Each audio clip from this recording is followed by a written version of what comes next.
Il n'y a plus de l'âge aussi, parce que je vis même époque que la montagne. La montagne, même l'âge que moi. Quand je peins la montagne vit la même émotion devant moi.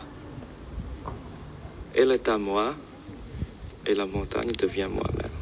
C'est pourquoi je trouve que la montagne, à ce moment-là, devient vous-même. Si vous ne pouvez pas pénétrer dans cette montagne, vous ne pouvez jamais exprimer une montagne que vous avez ressentie. Autrement dit, vous ne croyez au monde extérieur que si vous avez avec lui un rapport de peintre. Si vous n'avez pas de contact personnel, on ne peut jamais peindre. Comment vous entendez ces propos de Zhao Wuqi, Jean-Marc Rochette? Je suis entièrement... Enfin, ça me parle évidemment, d'autant plus que c'est un Chinois, donc les Chinois ont toujours pensé que la peinture et la montagne étaient intimement liées avec le vent et les éléments. C'est quelque chose de très, très animiste dans votre rapport au monde. Et donc avec la montagne aussi. Pas seulement les animaux, pas seulement la nature, mais avec... la montagne, c'est vivant.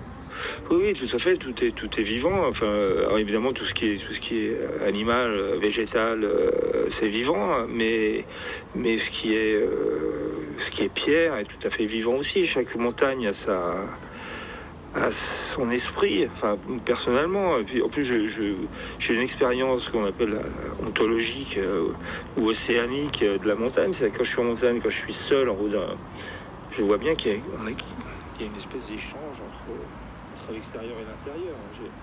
C'est pas si opaque que ça. Enfin, l'iris ne nous enferme pas dans le scaphandre, il y a quand même une ouverture, quoi.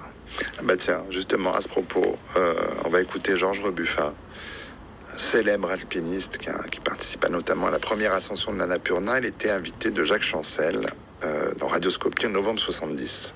Je crois que par la force des choses, si vous voulez, premièrement, tout est allé très vite. Ça s'est accompagné d'une séparation